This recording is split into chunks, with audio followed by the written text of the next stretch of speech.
Baruch Hashem. Baruch Hashem. Até que enfim nós conseguimos. Que luta. Bevakashá, bevakashá. Que luta para a gente poder entrar. É realmente quando a gente busca fazer uma obra para Hashem, muitas lutas se levantam, não é verdade? Quero transmitir aqui um abraço a todos que estão conosco aqui. Deixa eu começar aqui. Sularívica. Se você pudesse escolher agora entre esses dois cenários. Edvanir Magne. Tem aqui Te Louvarei, né? Janine Pereira, desde Portugal. Nossa advogada que trabalha... Isso é até bom para a gente falar aqui para todos aqueles que têm uma descendência judaica sefaradi, né? E que deseja fazer uma busca da sua genealogia. Aqui está a nossa querida advogada e irmã Janine Pereira. Também Eliana Laurindo, Eliane, lá do Brasil. Sara Logos. Deixa eu ver mais aqui. Muito bem. Nosso querido Glicério, Lispoli, bem-vindo. Se tornou membro agora. Se tornou membro aqui do nosso canal, parceiro aqui do Reino, Baruch Hashem, que o Eterno abençoe, meu amigo. Que é aluno também da nossa yeshiva, da ZIL, da Zeit Yosef Festive University. Gleice, também conosco. Maria, Ciferre, Emet Rai, Marcos Antônio Barros, Javier Boyer. Javier, vou te responder, meu amigo. Você mandou a mensagem, eu vou estar te dando uma atenção especial sobre esse ponto. Nossa querida Jurímia Marim e seu esposo, Baruch Hashem, que o Eterno abençoe. Foi uma boa conversa hoje. De Virgínia, Aline Fernandes, Yara Denise, Paulo Vinícius, Ivan Carlos, Tiago, Edvanildo Francisco, Gilberto Gouveia, Alessandra Vasconcelos, desde Manaus, Baruch Hashem, um abraço. Vamos ver aqui. Márcia, Ailon Lagarto, Lídia, Adriana Góes, Ricardo Alessandro, Rubens, Juraci, Tapajós Galdino. Um abraço, querido Isa Barros, querida Isa. Alexandre Fusco, Lanita Goretti, Rosana Freitas, Baruch Hashem, Baruchim Abaim, sejam bem-vindos. Bom, aqui é o nosso canal, a nossa live de hoje. E, bom, afinal de contas, aqui está a pergunta da Lenita. Afinal, haverá arrebatamento? É isso que nós vamos tratar aqui hoje. Um tema muito importante, muito especial, né? Ele é importante e muito especial, porque, na realidade, fala justamente, eu acredito que um dos maiores objetivos da nossa fé. Não é assim? Um dos maiores objetivos da nossa fé. E todos estão esperando o encontro com o Senhor. Né? Uns vão acreditar de uma forma, outros vão acreditar de outra, e é isso que a gente vai tratar aqui. Querido Juraci Tapajós, Galdino, bem-vindo aqui, também membro do nosso canal, parceiro do nosso ministério, que o Eterno abençoe de uma maneira muito especial, meu amigo. Muitas coisas boas para compartilhar, Baruch Hashem. Então, todos nós estamos na espera, né, desse encontro com o nosso Mashiach Yeshua, né? Nosso Messias de Israel. E justamente essa esperança é que vai moldar a nossa perspectiva das Escrituras, né? Uns vão caminhar dentro de uma visão de um arrebatamento pré-tribulacionista, outros vão caminhar dentro de uma visão de um arrebatamento mid, né, o meso, ali no meio da tribulação, e outros têm a visão do pós-tribulação, né? Então, o que eu quero compartilhar com vocês aqui é qual é a visão judaica, baseada nos textos, né? Talvez aqui hoje você possa mudar de opinião dentro da sua perspectiva, olhando para as escrituras, ok? Talvez não. Talvez você se mantenha firme na sua convicção. Mas o mais importante aqui é que você vai conhecer hoje argumentos, vai conhecer referências da visão que a gente vai trazer aqui, ok? Mostrando todos os pontos importantes que se devem considerar dentro da exegese judaica, né? Ou seja, dentro dessa drashanut, ok? Então, isso vai ser muito importante. Nós, na nossa última live, nós estivemos falando ainda sobre a guerra e os tratados de paz. Envolve toda uma visão escatológica, claro, e por isso também que depois dessa última live que nós fizemos essa enquete em que se falou muito sobre o arrebatamento, se perguntou muito sobre o arrebatamento. Então, nós estamos trazendo aqui, nessa live de hoje, no nível de shiur, de estudo, de ensino, esse tema, ok? Então, queridos, pode ser, eu quero pedir a todos que estão aqui, que dentro da sua própria visão teológica, né, que você não se ofenda, caso que eu vou trazer aqui, caso não, né, vai ter pessoas que coisas que eu vou trazer aqui talvez vai de encontro ao que você já estudou. Então, assim, não se ofenda, encare isso como um shiur, um estudo, e como eu falei, você pode ser convencido pelo que eu vou mostrar aqui, como também, se você não é convencido, você vai aprender alguma coisa a mais aqui hoje, tá certo? Baruch Hashem. Vamos lá, aqui um abraço, Wallace Oliveira, Roche, fala desde Natal, Rio Grande do Norte. Olha, tem família aí no Rio Grande do Norte. A família da minha mãe é daí. Baruch Hashem. Aí, perto de Alecrim, né? Baruch Hashem. Um grande abraço.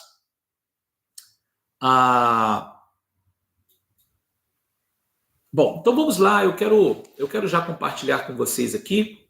Nós vamos compartilhar aqui um slide aqui atrás. Tá? Eu estou vendo aqui uma das melhores maneiras para como compartilhar com vocês. Né? Vamos aqui um momentinho.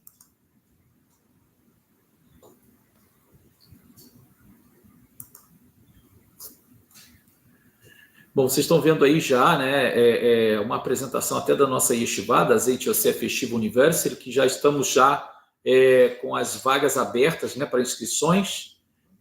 Nós vamos iniciar a nossa Yeshiva já em fevereiro, né, novas turmas, na realidade, e tem sido uma grande brahá compartilhar com todos, né, o conhecimento da nossa Yeshiva. Baruch Hashem. Compartilha, curte. Muito bem, eu vou pedir a vocês que vocês compartilhem, que vocês curtam.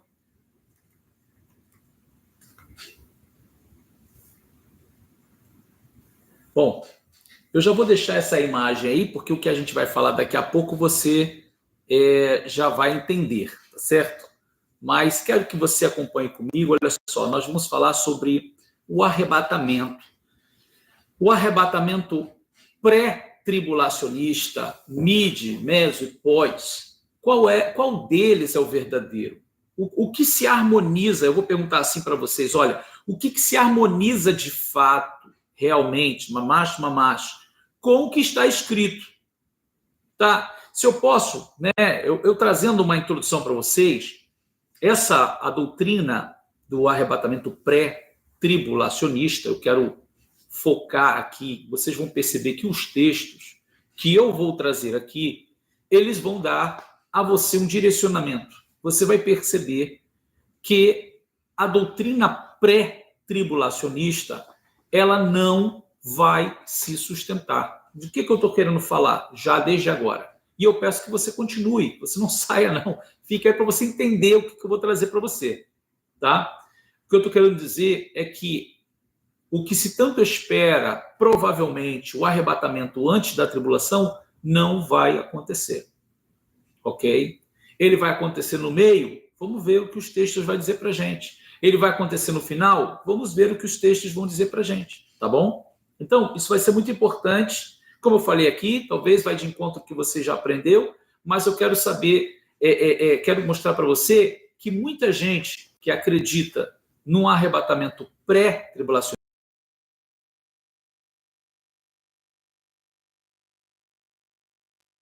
ao abraçar um ensino, às vezes se ignora o restante do contexto que existe, tá? Então, eu quero mostrar para vocês aqui, e é por isso que vai ser muito importante vocês conhecerem essa figura que está aqui atrás, que essa doutrina cristã do arrebatamento pré-tribulacional, né, ela só teve início no século XIX. Na verdade, o início do século XIX, tá? Para 1800. Olha só, se eu estou falando, a gente está no ano 2000, 1900. Nós temos aí, não temos muito tempo que essa doutrina existe. Se você pensar assim, lá num período medieval existia essa doutrina? Não. E lá na época dos discípulos de Yeshua, eles acreditavam que iam ser arrebatados antes da tribulação? Também não. Então, assim, quando que começou esse pensamento? A partir de 1800.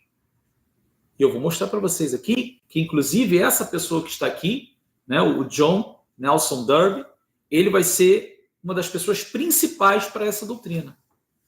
Talvez você nunca ouviu falar nele, tá? Então, assim, o objetivo desse shiur, né, é a gente provar aqui que a doutrina do arrebatamento pré-tribulacionista, ela não se harmoniza com o contexto profético dentro de todos os profetas do chamado Antigo Testamento. Não vai ter nenhuma raiz bíblica, nem judaica, de qualquer tipo, tá certo? E, na realidade, ela vai até confrontar um pouco as bases das Escrituras, principalmente no quesito profético, né?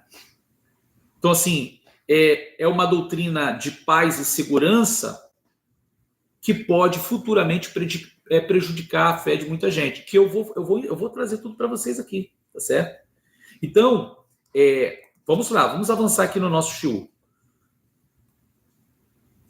Então, onde se encontra o nível Peshat, né, o nível literal? Acredito que todos que estão aqui, aqueles que não têm, eu já vou dizer para você que os estudos das escrituras judaicas, né, dentro do teor judaico, nós temos 4 níveis de interpretação da Torá no nível mais espiritualizado, que é conhecido como Pardes, né? Ou seja, Pardes quer dizer pomar, jardim, paraíso, e as letras que formam essa palavra, elas são letras que vêm de 4 palavrinhas, que é P de Peshat, que quer dizer literal ou simples, o R, né, de Remes, que quer dizer alusivo, seria o nível alegórico, né, interpretativo alegórico das escrituras.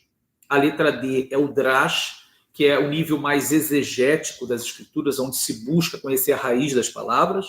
E o S, que é o nível Sod, né, por isso que se forma a palavra Pardes. Né? O Sod é o nível mais espiritual, é o nível mais oculto. Né? Então, o Peshat é o literal. Né? E aonde é que está a literalização desses versos, que se utiliza tanto para embasar a doutrina de um arrebatamento pré-tribulacionista? Né?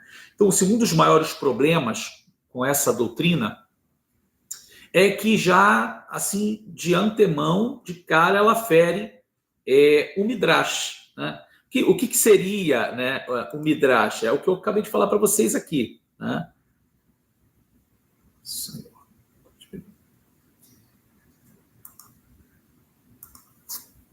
Vocês conhecerem. Um momentinho. É o que eu falei para vocês aqui. Um momento, queridos. Aqui. Muito bem. Então, o que é o Midrash? É esse nível de interpretação onde a gente começa a buscar, né, de forma mais exegética o que está escrito. Né? Então, assim, o texto ele nunca pode perder o seu sentido literal. Porque se a gente fizer isso, a gente vai começar a flutuar muito. E esse é o problema de muito crente, de muita gente que estuda a Bíblia e espiritualiza, ou seja, ele leva muito para o sod, para o nível mais espiritual, muitas coisas que estão literalmente escritas. E a gente não pode perder essa base. Nós não podemos flutuar muito. A gente pode, em alguns pontos, ter a liberdade de flutuar espiritualmente, de vislumbrar coisas espirituais dentro de um texto, mas você nunca pode excluir a literalidade daquele evento que está acontecendo ali. Esse é um dos grandes perigos que tem acontecido nos dias de hoje, de pessoas que estão querendo alegorizar, posso dizer assim, as escrituras, dizendo que ali, não, isso não aconteceu, isso aí é apenas simbólico, isso aí, a história de Adão e Eva é simbólica, né? Aquela coisa lá da serpente enganar a fruta, isso aí não aconteceu, isso aí é simbólico. Então, sim, temos que ter muito cuidado com isso, porque, de uma certa forma, é tirar, né, a credibilidade do que o texto está trazendo para a gente como histórico, como verdadeiro, tá? Como literal. Então, assim, a doutrina do pré-tribulacionismo não tem base no literal, no Peshat, né? Apesar dos pré-tribulacionistas frequentemente alegarem que as suas crenças elas são baseadas numa leitura simples e literal das Escrituras. E a gente vai ver aqui que não. Tá? O fato é que a leitura literal das Escrituras é incapaz de produzir uma crença num arrebatamento pré-tribulacionista. Então vamos lá, vamos juntos. Fique calmo, como eu falei aqui. Vamos caminhar junto para você entender o que eu estou trazendo para você. Então, assim, por que estamos dizendo que não vai ter base bíblica? Né? Até mesmo Hal Lindsey, que é uma pessoa que eu vou mostrar aqui, o mais famoso defensor do pré-tribulacionismo, admite que sua crença não se baseia no sentido simples, literal das Escrituras. Né? Ele é um pregador, assim, um teólogo, né? Que é uma das pessoas que propaga realmente aqui o americano do arrebatamento pré. Esse Hal Lindsey admite que ele não consegue mostrar nenhum versículo que diga claramente que o arrebatamento ocorrerá antes da tribulação. Isso daí você vai encontrar no livro dele, que é o Arrebatamento de Hal Lindsey, na página 32. Ao invés disso, Lindsey alega que o pré-tribulacionismo é amplamente baseado em argumento de inferência e silêncio, ou seja, se crê. Né? Isso você vai encontrar na página 31 do livro dele. Bom, se o pré-tribulacionismo não vem de um entendimento do nível Peshat das Escrituras, literal, então nós devemos nos perguntar de onde que ele veio, aonde se originou esse pensamento, essa doutrina, esse crer. Tá? E por que tantas pessoas acreditam na teoria do arrebatamento pré-tribulacionista? Então, tudo vai começar com um novo modo de ver as Escrituras, ou melhor, uma nova doutrina que surge no século XIX com esta pessoa que estamos mostrando aqui, que é o John Nelson Darby. Ok? Ele é o que vai criar a teoria dispensacionalista.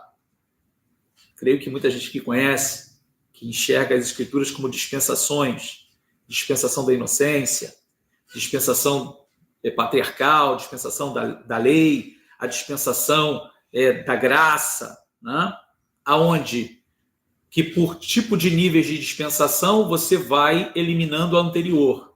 Logo, quando veio a dispensação da lei e depois dela chega a dispensação da graça, logo então a da lei ela foi abolida, porque entrou a dispensação da graça e hoje nós não estamos, segundo essa ideia, não, ou seja, segundo essa doutrina do dispensacionalismo, nós hoje não estamos mais na dispensação da lei, sim na dispensação da graça. Logo, então, a lei não tem validade mais, é agora só a graça, ok? Então, assim, durante as décadas do início do século XIX, de 1820 a 1830, ou seja, um teólogo chamado John Darby, que é esse que está aí, fundador da Irmandade de Plymouth, desenvolveu uma nova teologia sistemática chamada dispensacionalismo. Então, por que eu estou trazendo isso para vocês, queridos? Porque veja que, olha quando foi criada a ideia, olha quando surgiu a parte teológica. Século XIX. Isso não configura a época dos discípulos, ok? não faz parte da época dos discípulos. Essa doutrina, desde então, tornou-se muito popular no cristianismo. E é fato incontestável que o dispensacionalismo não existia até o século XIX. Ou seja, não tem nenhuma raiz judaica. E se eu estou falando no meio cristão, que não existia antes do século XIX, no meio cristão, quanto menos no meio judaico. Tá? Não existia nem mesmo no chamado cristianismo primitivo. Né? Ou seja, desde lá da época dos discípulos.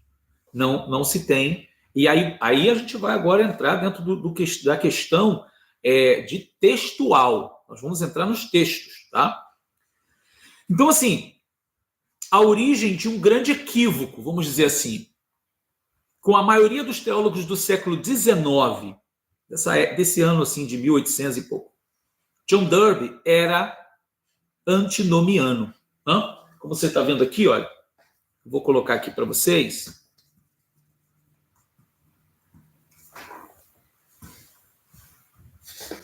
Um momentinho.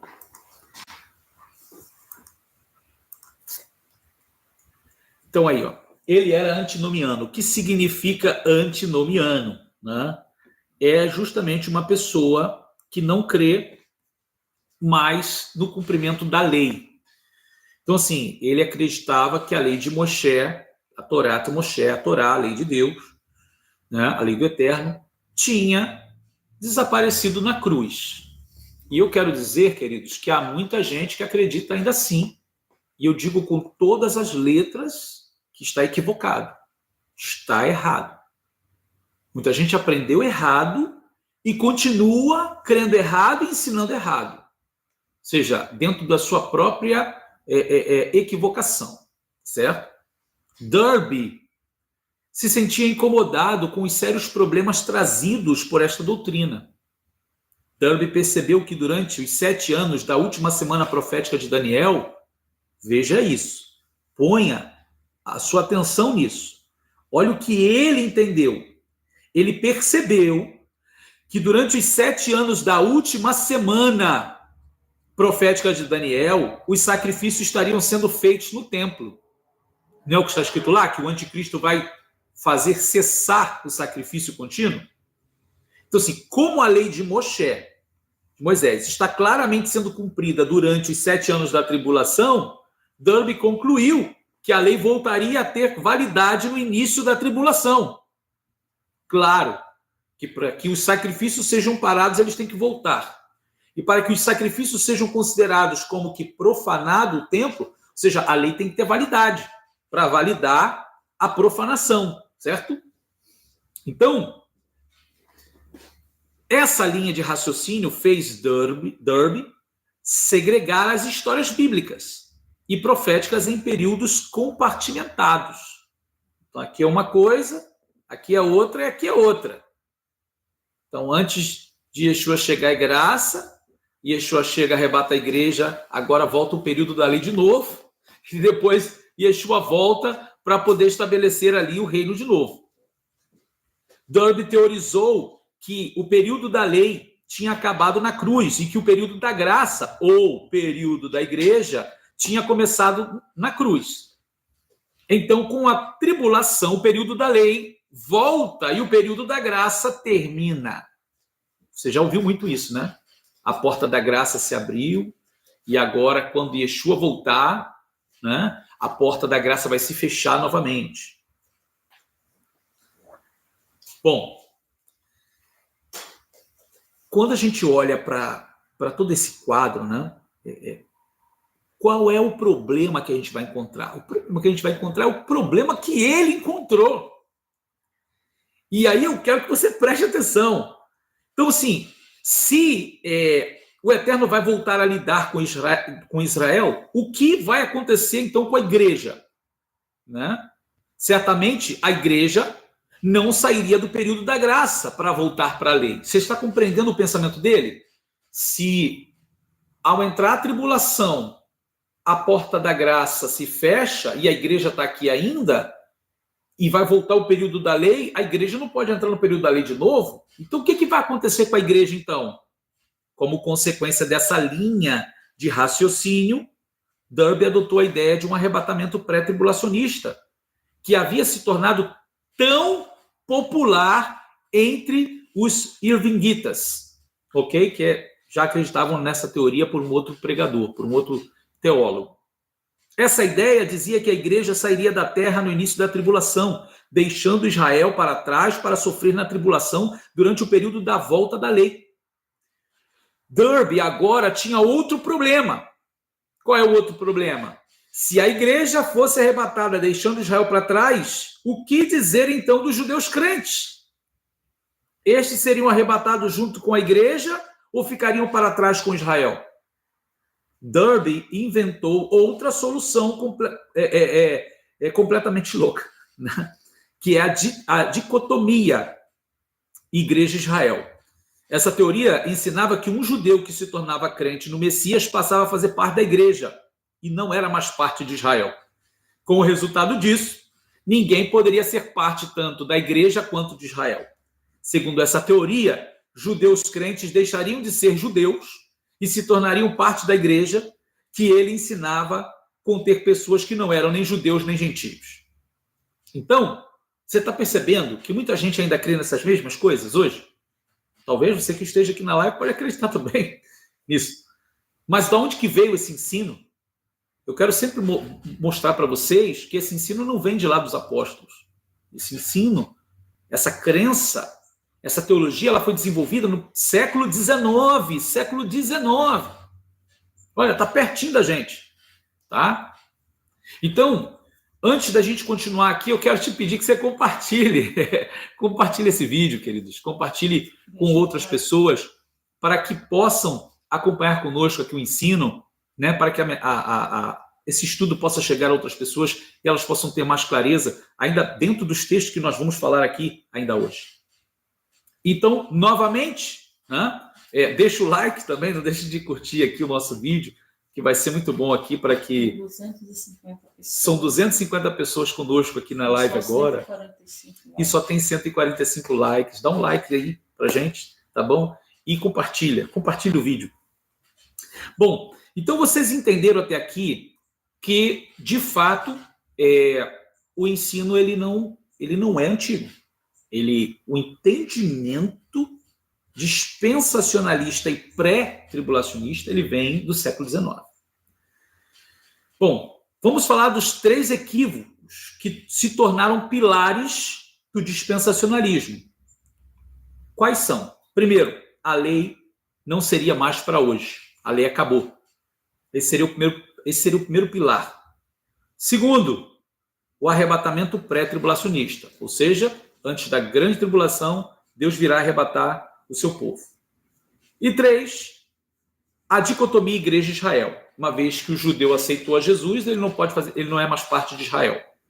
Então, só é parte de Israel aqueles judeus que não acreditam em Jesus.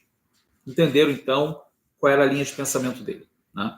Obviamente que judeus messiânicos não pode nem aceitar a número 1 nem a número 3, né?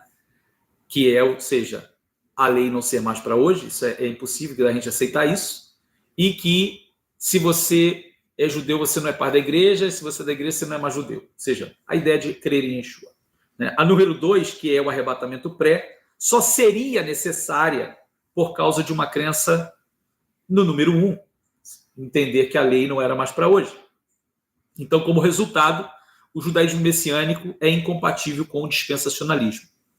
Então, para um judeu crente em Yeshua, essa doutrina ela não é válida.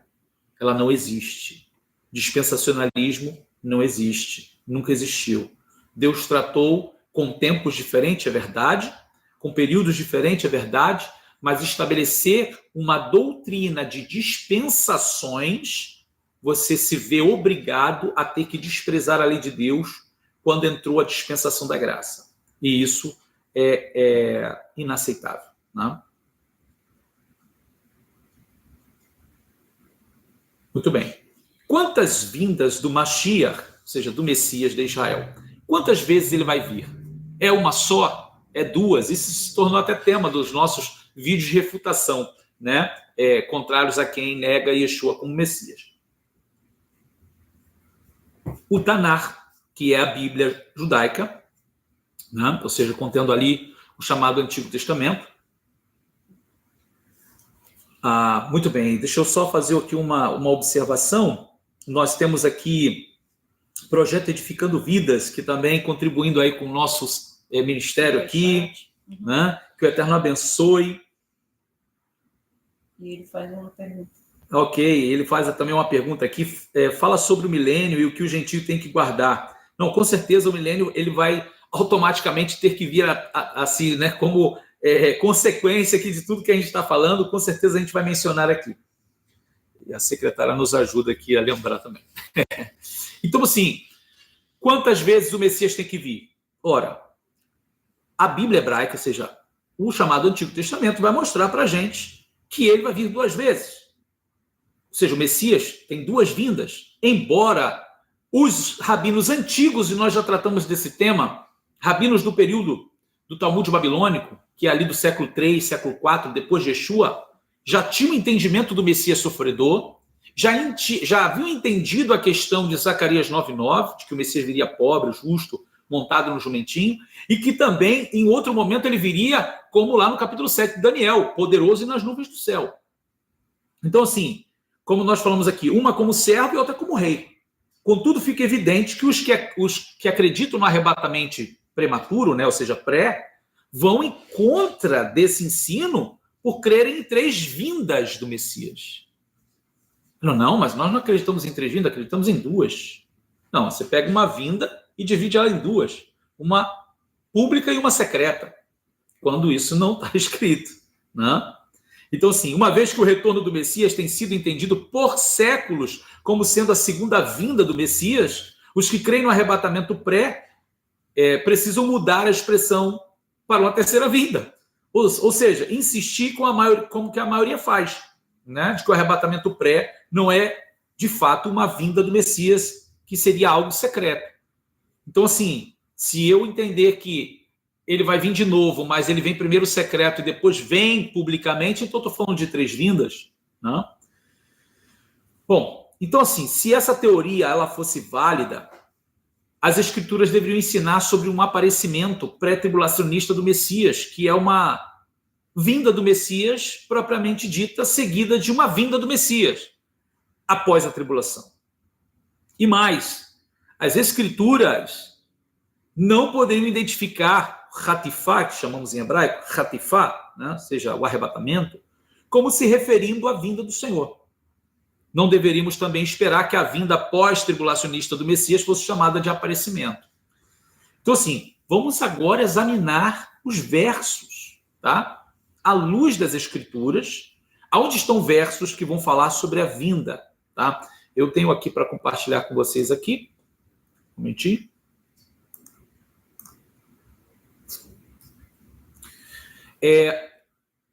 Eu ia deixar essa senhora mais para depois, mas eu acho que vai valer a pena falar dela agora, já que a gente está falando do John Darby aqui.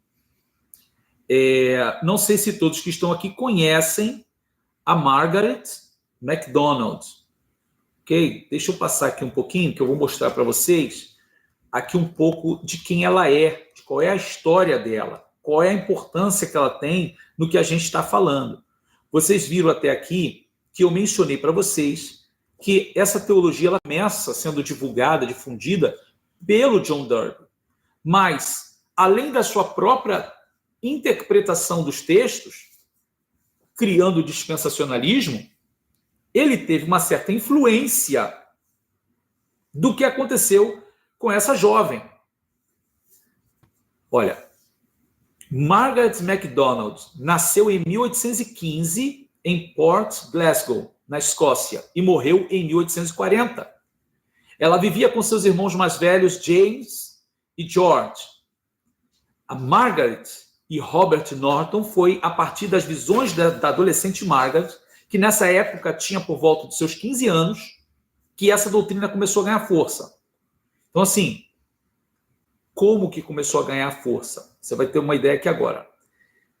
Ela teve visões sobre o arrebatamento antes da grande tribulação, e um arrebatamento secreto. Na primavera de 1830, na cidade escocesa de Port Glasgow, a Margaret recebeu uma visão em que um grupo seleto de cristãos era arrebatado durante uma vinda secreta do Messias. A profecia foi preservada na íntegra em uma obra intitulada Memories, ou seja, Memórias, escrita por uma testemunha ocular dos acontecimentos. O médico e pastor escocês Robert Knowlton atesta que essa menina foi a primeira pessoa a dividir a vinda do Messias em duas etapas. A primeira sendo um arrebatamento silencioso antes da tribulação, e a segunda vinda do Messias para julgar o anticristo. Bom, aí surge um outro evangelista, né, um outro líder chamado Edward Irving, que depois a gente pode falar sobre ele também. Ele pegou a doutrina do retorno secreto do Messias, onde Margaret também era uma jovem que frequentava a mesma igreja do Edward Irving, e ela participou dessas conferências que tiveram início em Dublin, na Irlanda, onde promoveu a doutrina do arrebatamento silencioso e secreto. Esse que eu mostrei antes, John Nelson Darby, também participou dessas conferências. A visão de Margaret tem uma periculosidade fatal aos crentes, pois se constituiu em uma experiência, né, dela, pessoal, e os escoceses tiveram muita receptividade, já que ela fazia parte da comunidade, ou seja, tinha um crédito do pessoal, né? Bom, as visões de Margaret se instalaram dentro da maioria das igrejas evangélicas daquele período e foi passando, ou seja, de geração em geração, como uma herança teológica, e ela chega aonde? Onde ela é bem recebida? Ela vai ser bem recebida no meio pentecostal, principalmente dentro da teologia das Assembleias de Deus e das Assembleias de Deus para as outras igrejas neopentecostais, né? Aonde vai ser amplamente difundido pelos seminários teológicos, que vai fazer parte, faz parte, ou seja, né, dos estudos escatológicos. Se tornou parte central, doutrina da escatologia, o arrebatamento pré dentro do meio pentecostal. Então, foi bom a gente dar essa pausa aqui só para falar dela, para vocês entenderem que esse contexto foi o contexto onde fervilhou toda essa ideia de um arrebatamento antes da tribulação, tá?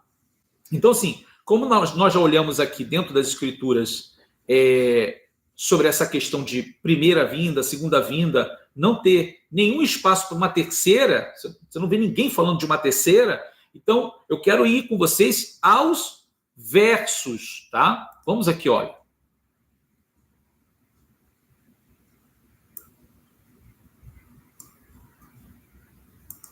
Guardar e atirar. Tem uma pessoa que colocou. Como? Tem uma pessoa que colocou aqui um comentário que como guardaste a palavra da minha paciência, eu te guardarei da hora da tribulação que é de... Vamos chegar aí, vamos chegar no verso. Eu sei que aqui a nossa secretária que está me trazendo, deixa eu dar uma olhadinha aqui eu mesmo. Algumas pessoas estão trazendo versos, e esses versos são os versos tradicionais, são os versos tradicionais que sustentam a ideia e a doutrina pré-tribulacionista. Por isso eu pedi a vocês para que vocês não saiam da live, fiquem, porque eu vou trazer os versos aqui e a gente vai trabalhar em cima deles, tá?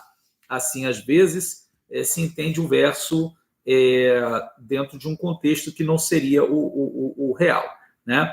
Mas olha, vamos aqui.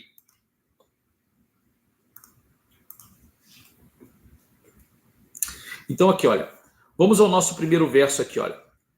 Conjuro-te diante de Elohim, diante de Deus, e do Mashiach Yeshua, que há de julgar os vivos e os mortos pela sua vinda e pelo seu reino. Essa é a Igeret Hasheni Letimóteo, na segunda carta aos Timóteos, capítulo 4, verso 1. Tá certo? Então, aqui vemos claramente que no final da tribulação e o início do reino teremos a vinda do Messias, ou seja, ele vai julgar os vivos e os mortos pela sua vinda e o seu reino, tá certo? Então vamos aqui, continuemos. Outro verso. Assim também o Mashiach, o Messias, oferecendo-se uma só vez para levar os pecados de muito, aparecerá segunda vez sem pecado aos que o esperam para a salvação. Então, carta aos Hebreus, né? Ela é Ivrim 9:28. Então, o que a gente está vendo aqui? Aqui o texto fala claramente da vinda pós-tribulacionista do Messias. Ou seja, se o arrebatamento pré estivesse correto, este texto deveria dizer aparecerá uma terceira vez. Ok, eu sei que aqueles que vão trazer a defender essa ideia vai dizer que a segunda vinda está dividida em duas, né? Eu sei que assim a teologia ela vai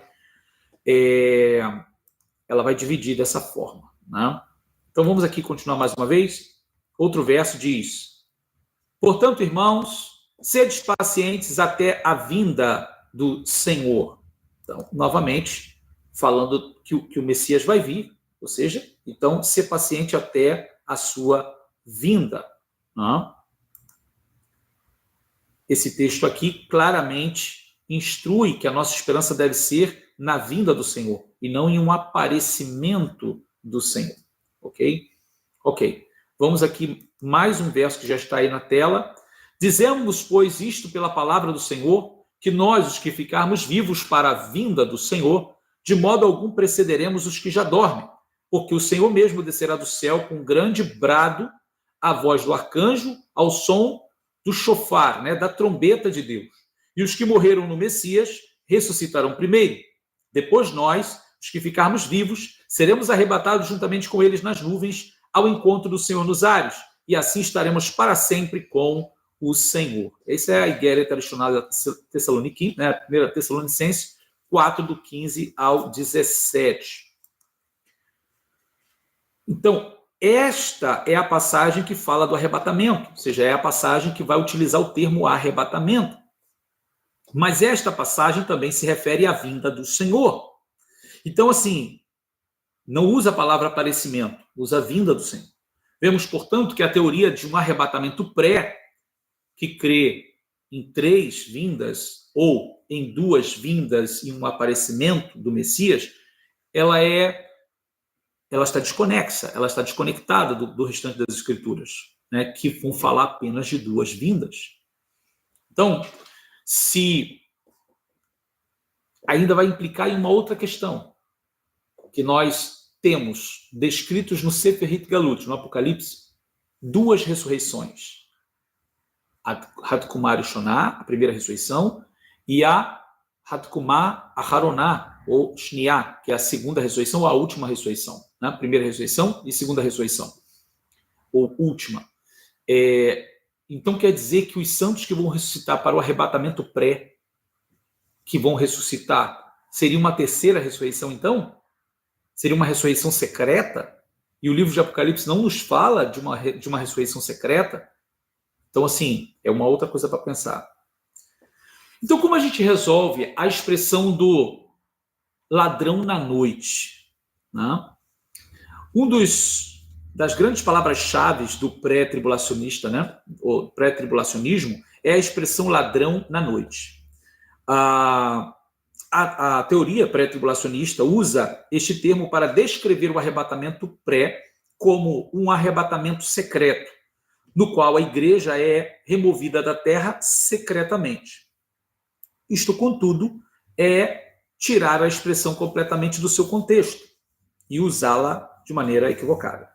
A parábola do ladrão na noite é uma das diversas parábolas contadas por Yeshua. E aí você pode ver a referência de Mateus 24, do 42 ao 51. E é mencionada em 3 outros lugares, que é a primeira carta aos Tessalonicenses 5, do 2 ao 10, e a segunda carta de Kefa, a segunda carta de Pedro, 3, 10. E aí você pode harmonizar isso aí com Apocalipse 3, 3 e 16, 15. Uma análise real desta expressão, tal qual é usada nas Escrituras, revela justamente o extremo oposto a um arrebatamento pós-tribulacionista.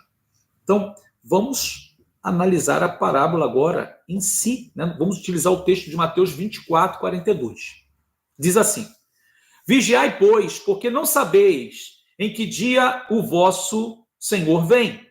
Sabei, porém, isto: se o dono da casa soubesse a que vigília da noite havia de vir o ladrão, vigiaria e não deixaria minar a sua casa. Por isso, ficai também vós apercebidos, porque numa hora em que não penseis, virá o Filho do Homem. Existe um grande número de elementos importantes nesta parábola. Primeiramente, devemos perceber que o ladrão nesta parábola refere-se ao Messias. Contudo, o ladrão nesta parábola não está roubando a igreja do mundo. Isso seria um absurdo.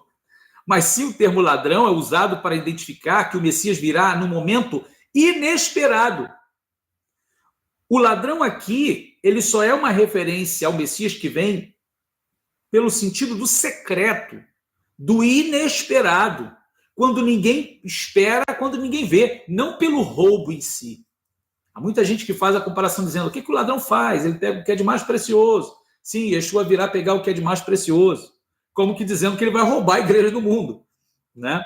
Em segundo lugar, percebemos claramente que a chamada igreja não estava esperando que ele viesse naquele momento. E, finalmente, é extremamente significativo que o ladrão vem no momento posterior, no qual a igreja é esperada e encontrada dormindo, como está lá em Mateus 25.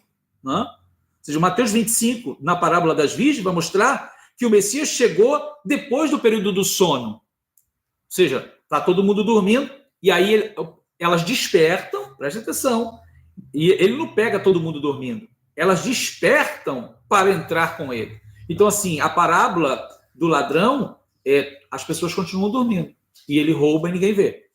Ok?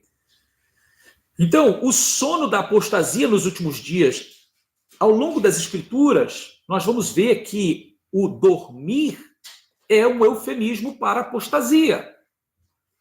Então, nós vamos ver aí Yeshayahu Hanavi, Isaías 29:10, e comparar com Romanos 11:8. A parábola do ladrão da noite é parte de uma seção das Escrituras que começa em Mateus 24 e termina em Mateus 25, onde Yeshua ilustra o fato de que o Messias viria mais tarde do que o esperado e pegará o povo dormindo, pois esperava que ele viesse antes. Esse tema é primeiramente apresentado por Yeshua no versículo 42 e depois em Mateus 24:43. Nosso Mashiach Yeshua dá a parábola do ladrão na noite, e então no verso 44 ele reforça o tema. Em Mateus 24, do 45 ao 51, todas as referências você pode verificar, Yeshua dá a parábola do servo fiel e prudente. E nessa parábola, o Messias também vem depois do esperado pelo servo, né? Os versos 48 e 50. Para encontrar o servo apóstata, nos versos 48 e 49. E, finalmente, o nosso Mashiach Yeshua dá a ilustração das 10 virgens, da Mateus 25, do 1 ao 12, no qual o noivo vem depois do que as virgens esperam. Né? Ou seja, as virgens, no caso, somente 5 delas, são nitidamente crentes preparadas ali, pois 5 delas têm o óleo na lâmpada. Então, o noivo vem e encontra as virgens dormindo. Apesar de muitas delas ainda terem óleo nas lâmpadas, elas pensaram que o Messias viria antes e caíram no sono da apostasia. Ok? Então, queridos, você já percebe que essa ideia de um ladrão na noite, ela já saiu fora do contexto. Ela já não se harmoniza com o que se defende. Porque a questão do verso ali não é em relação ao roubar em si. É o que é de mais precioso, e sim ao momento inesperado. Bom, qual é o grave perigo dessa teoria pré-tribulacionista? Ao contrário de ensinar um arrebatamento pré-tribulacionista, esta seção das Escrituras nos avisa que muitos do povo esperarão pelo Messias antes dele vir. Entende isso? Que tanto as virgens e os servos que ali entram na parábola, eles estão esperando o Senhor chegar numa hora, e ele não vem naquela hora, ele vem depois. E quando o Messias, na realidade, vem após a tribulação, isto é, depois do esperado, eles caem em apostasia. Os pré-tribulacionistas têm sido equivocados dentro do cristianismo, não é? Do que a Bíblia vai nos ensinar sobre o Messias, que vai resgatar da tribulação antes da mesma acontecer. Quando a tribulação chegar, eles percebem que isso não aconteceu. E muitos perderão a fé e acharão que talvez Deus desistiu deles, por isso não foram arrebatados, ou ainda pior, que as escrituras mentiram. Ou seja, a decepção deles fará se desviar ou cair no sono da apostasia. Vocês entenderam o perigo? O que eu trago para vocês aqui? Como eu falei no início, talvez você não seja convencido por mim aqui. Talvez você possa pensar assim, não, o que eu aprendi, e eu vou ficar com o que eu aprendi. Ok? Mas eu gostaria que você pensasse num ponto muito importante. Considere que Yeshua pode vir antes da tribulação. Ok, Baruch Hashem, você vai ser arrebatado. Não vai passar pela tribulação. Mas pare para considerar se o que você aprendeu está equivocado e ele não vier antes da tribulação. Como você vai passar pela grande tribulação? Será que você vai estar preparado para enfrentar a grande tribulação?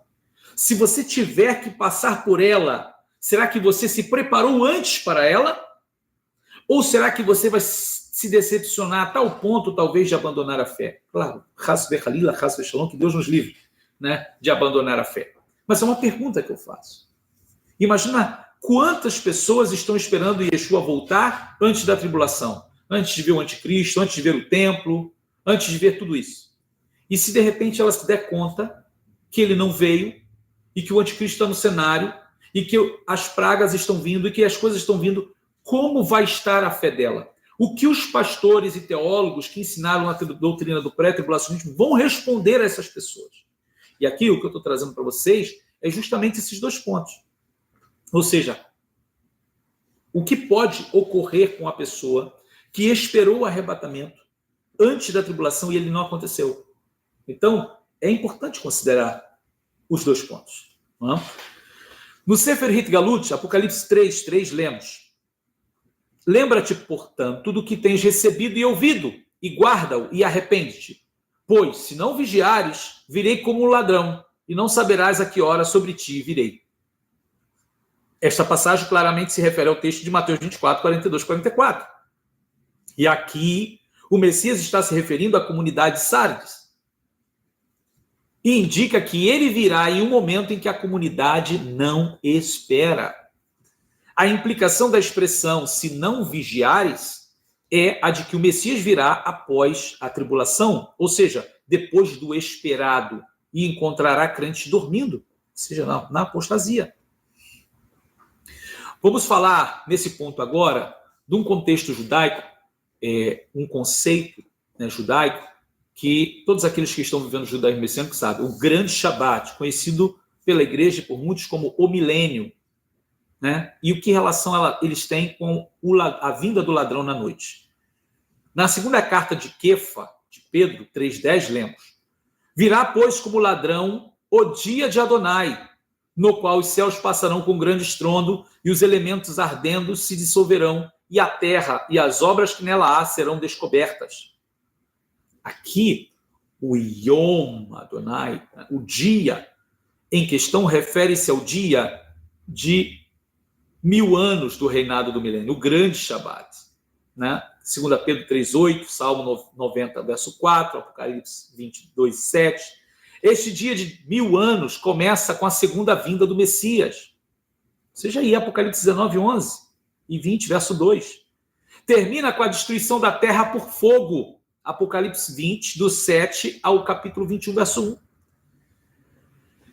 Aqui a expressão "o dia do Senhor virá como um ladrão", da segunda carta de Pedro 3,10, definitivamente se refere à segunda vinda de Yeshua, do Messias. E ao final da tribulação e início dos 1000 anos, este aqui mostra para nós justamente os dois períodos. Ele está chegando aqui, o dia do Senhor, e aqui no final, a destruição de tudo. Este não é um ladrão que viria sorrateiramente em silêncio. É um ladrão que fará os céus se passarem como um rugido. No Sefer Hit Galut, em Apocalipse 16:5, lemos: eis que venho como ladrão, bendito é aquele que vigia e guarda, ou seja, bem-aventurado aquele que vigia e guarda suas vestes, para que não ande nu e não seja vista a sua nudez. Estes versos aqui ocorrem no contexto dos dois eventos do dia de 1000 anos mencionado acima. E, além disso, esta passagem também reflete um ladrão que chega depois do esperado encontro do povo apóstata. Agora, tudo isso a gente encontra no alerta que Rav Shaul Paulo vai dar para a gente sobre a apostasia dos últimos dias na Igeret Harishonah Tessaloniquim, nossa primeira carta aos Tessalonicenses, 5, do 2 ao 10, no qual nós lemos. Porque vós mesmos sabeis perfeitamente que o dia do Senhor virá como vem o ladrão de noite. Como vem o ladrão de noite. Pois quando estiverem dizendo Shalom ubitachon, paz e segurança, então lhes sobrevirá repentina destruição, como as dores de parto àquela que está grávida. E de modo nenhum escaparão. Mas vós, irmãos, não estáis em trevas, para que aquele dia, como ladrão, vos surpreenda. Porque todos vós sois filhos da luz e filhos do dia. Nós não somos da noite nem das trevas. Não durmamos, pois, como os demais. Antes, vigiemos e sejamos sóbrios, porque os que dormem, dormem de noite. E os que se embriagam, embriagam-se de noite.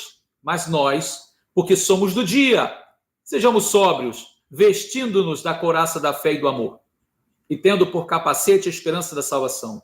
Porque Deus, Elohim, não nos destinou para a ira, mas para alcançarmos a salvação por nosso Senhor Yeshua HaMashiach, Yeshua o Messias, que morreu por nós, para que, quer vigiemos, quer durmamos, vivamos juntamente com ele.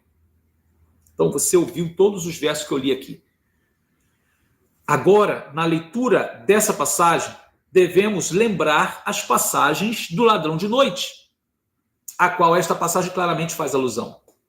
Vemos aqui uma profecia sobre o surgimento da heresia desse período anterior à vinda de Yeshua. Aqui aprendemos que os que se apostatam da fé ficarão entorpecidos por uma ideia de paz e segurança e vão cair em apostasia quando o Messias não chegar tão breve quanto o esperado, mas ao invés disso vier sobre eles a repentina destruição. É uma possibilidade, algo que eles aparentemente acreditavam que iriam escapar. Neste ponto, eles parecem ter caído no sono da apostasia. Muitos deixarão a fé quando os pré-tribulacionistas, ou seja, dentro do que nós estamos trazendo aqui, as pessoas que creem no pré-tribulacionismo e ele não acontecer, ficarem desapontadas e perceberem que entraram na tribulação ao invés de escapar dela, em um arrebatamento pré-tribulacionista. Mas espere, veja 1 Tessalonicenses 5:1. Esta seção inteira das Escrituras se refere ao momento em que acontecerá o arrebatamento. E 1 Tessalonicenses 4:16, 18, na realidade, este capítulo muda do 4:18 para o 5:1 no meio de um parágrafo. Então, ele está falando justamente sobre a vinda do Senhor e aqui, justamente nesses versos, vai trazer um outro ponto que eu não vou entrar agora. Ele vai falar da última trombeta. E aí eu já vou deixar vocês pensarem nisso, que o arrebatamento ele vai acontecer no som da última trombeta. Tá? Última trombeta. Então, queridos, o ladrão na noite e os dias de Noé. Nós vamos... olha, esse shiur ele vai render. Ele vai render. Provavelmente eu não vou terminá-lo aqui hoje, tá? E a gente vai ter que voltar com a parte 2. A gente vai ter que voltar com a parte 2. Então, veja, o ladrão na noite e os dias de Noé, e os dias de Noé. A referência à parábola do ladrão na noite, de 1 Tessalonicenses 4:16 até o 5:10, também é muito importante por outro motivo. Essa referência nos dá um certo contexto para o acontecimento do arrebatamento, de 1 Tessalonicenses 4:16 ao 17.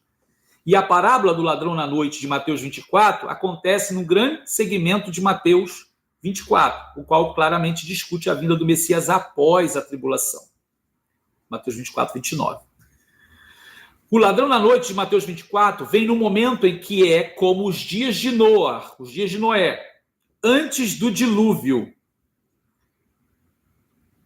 E Lucas também discute esse tempo como os dias de Noé, sobre Mateus 24, 37, é o Lucas 17, verso 26 ao 36. Lucas continua dizendo, né, que aqueles que são levados serão consumidos por aves de rapina. Estes homens consumidos por aves de rapina serão aqueles que se levantarão contra Israel e serão destruídos na segunda vinda, lá de Apocalipse 19, 11, especialmente 19, 17, 18 e 21. O momento da vinda do ladrão na noite é, portanto, a segunda vinda do Messias, descrita em Apocalipse 19, uma vez que o momento do evento do ladrão em 1 Tessalonicenses 5, 2, 10 é parte do evento de 1 Tessalonicenses 4, 16 ao 18. Então, eles estão se referindo a dois momentos diferentes, mas comparando com o momento em que se não espera. Então, o arrebatamento de 1 Tessalonicenses 4, 16 é simplesmente parte da vinda do Messias e após a tribulação, e não antes dela. Então, logo após o ratifá, o arrebatamento, para termos uma boa ideia do que é o ratifá, o arrebatamento, descrito em 1 Tessalonicenses 4, 16 e 17, devemos deixar as escrituras interpretarem as próprias escrituras. Este é um conceito na hermenêutica judaica chamado de Gezerah Shavah, equivalência de expressões.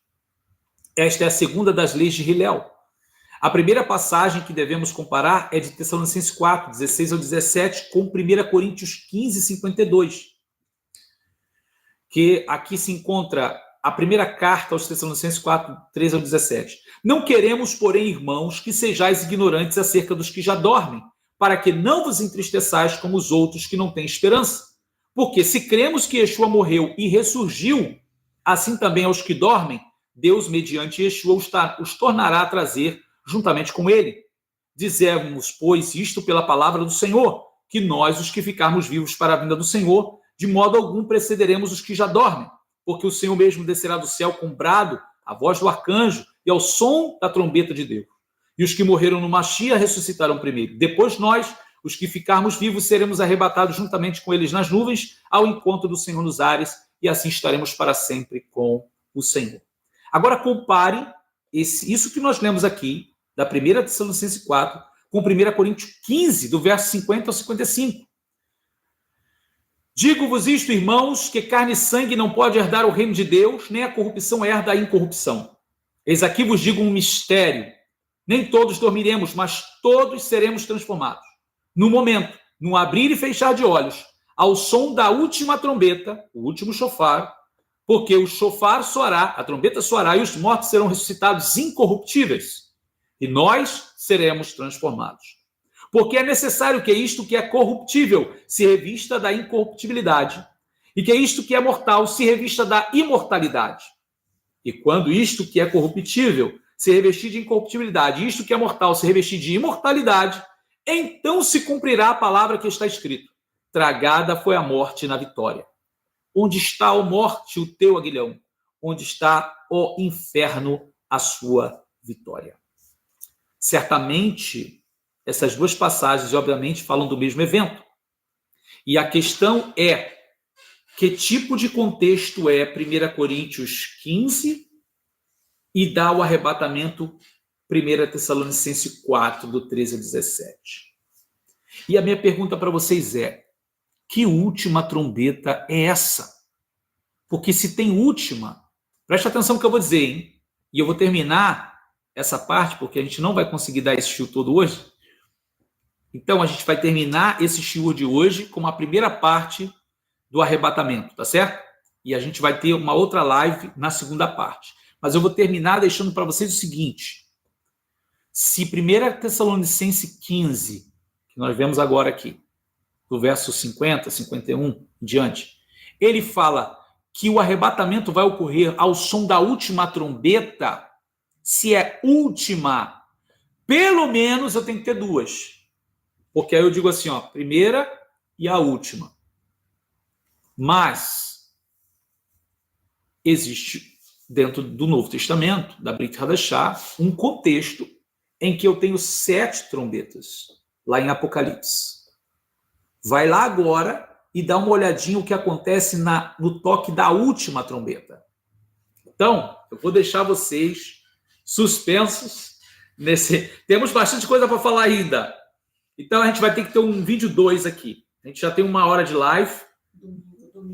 Domingo faremos a conclusão dessa live. Domingo nós vamos fazer a conclusão dessa live aqui. Então, compartilha esse vídeo, dê aquele like, né? Para o YouTube saber que está sendo relevante. E compartilha, porque nós vamos entrar por esse caminho para falar das 7 trombetas do Apocalipse e mostrar a última trombeta que provoca o arrebatamento. Então, que momento é tocada a 7ª trombeta? No início da tribulação, no meio ou no final? Isso é o que nós vamos ver na nossa próxima live. E você já é o nosso convidado especial para estar com a gente no domingo. 415 pessoas estão acompanhando a gente agora. 415 pessoas acompanhando a gente. Tem 344 likes. Dá aquele like para a gente aí, porque o YouTube reconhece que é relevante o vídeo. E eu peço a vocês que compartilhem. Tá? Eu não vou poder responder a todas as perguntas agora, mas no domingo nós vamos ter mais tempo. Ok? E no domingo a gente vai trazer um contexto maior, a gente vai trazer mais referências aqui, eu vou produzir mais aqui para vocês terem aqui na televisão aqui atrás de mim, para que vocês acompanhem os versos, ok? Gente, que o Eterno abençoe de uma maneira muito especial. Como eu falei aqui, você não vai ficar chateado comigo se você crê de uma outra maneira. O objetivo aqui é, se você não for convencido pelos versos que eu estou trazendo, você vai estar aprendendo mais referências, você vai estar aprendendo outros termos, a outra visão, tá? Mas eu tenho certeza que dentro de um contexto judaico você está conhecendo uma outra maneira de ver as coisas, tá certo? Um grande abraço, Shalom Uvrachá, She'Hashem Evarech Etechem Kol Brachot Min Hashamayim, que Hashem abençoe vocês de uma maneira muito especial, com bênçãos dos céus. Quero aqui agradecer ao projeto Edificando Vidas aí, pelo carinho, né? Contribuindo aqui com o nosso trabalho, com o nosso ministério. Que o Eterno abençoe de uma maneira muito especial a todos vocês. Espero que todos estejam bem, a família de vocês esteja bem. No domingo, Bezrat Hashem, Emertze Elohim, né? Com a ajuda de Deus, se Deus quiser, nós vamos estar com a nossa live da parte 2, aqui sobre o arrebatamento, trazendo aqui para vocês muitas coisas boas, também dentro do contexto judaico, tá? Que o Eterno abençoe, queridos. Shalom Uvrachá, vamos terminando por aqui. Peço perdão por não responder todas as perguntas agora, mas domingo teremos mais tempo para compartilhar, ok? Shalom Uvrachá, a Taíde Paula, que o Eterno abençoe de uma maneira muito especial, o Eterno prospere grandemente a obra da mão de vocês. Obrigado pelo carinho. Então, mais uma vez, se inscreve no canal se você não é inscrito, compartilha esse vídeo com outras pessoas, dá aquele like para a gente aí. E temos aí, né, os parceiros no nosso canal, parceiros do reino, parceiros do ministério, e você seja membro, né, do nosso canal. Nós estamos aqui com um projeto desse material aqui, olha, esse material que a gente compartilha tanto em PDF, quanto assim em slide, mandar para as pessoas que forem assinantes aqui do nosso canal, né, inscritos no nosso canal, tá certo? Que o Eterno abençoe, queridos. Shalom Uvrachá, vamos terminando por aqui. Tov, Tov. Nos vemos então domingo para a nossa segunda parte da nossa live aqui sobre o arrebatamento. Shalom Uvrachá, um grande abraço a todos. Shalom, shalom, queridos. Obrigado por tudo.